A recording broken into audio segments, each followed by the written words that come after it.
Assalamualaikum warahmatullahi wabarakatuh. Nyolong tegukan long tanggapi haba kesi Mansur lo sukun kesi lo sukun yang long geken ke long liat lukung Pak Bus liat pegah liganyan long kapasah ngaurina. Jadinya long tanggapi haba beliau supaya jid ke pengalaman katanya Bandung bersama.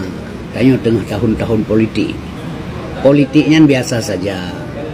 Ilung dukung Pak Bus bersama lo ajak urang-urang lain yang mungkin sependapat dengan Long. Yang hana sependapat hana lu paksa, itu hak kita demokrasi. Sebagai negara demokrasi itu hak masing-masing. Hak berserikat dilindungi oleh undang-undang. Teman Long hana lu pegah urang lain hana betul. Hana Long kun ke mualim, hana Long berdukung mualim.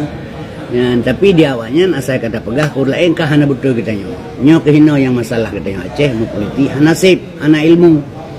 Igop di Jakarta politik keban keras di Jakarta.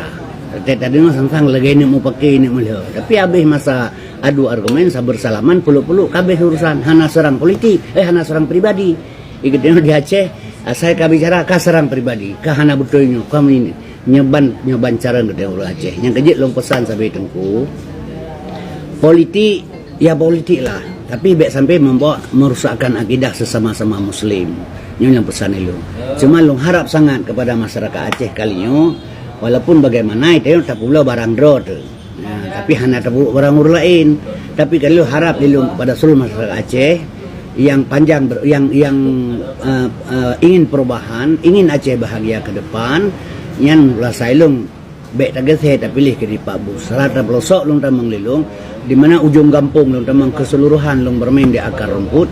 Selalu orang berbicara ke adat berhakikat bahwa adat sang Pak Busnya tetap menang karena orang didukung yang pada orangnya. Orang kasih gerai karena kepegah lipo patah kalian bukti pada sudah lihat tuah pada yang menang.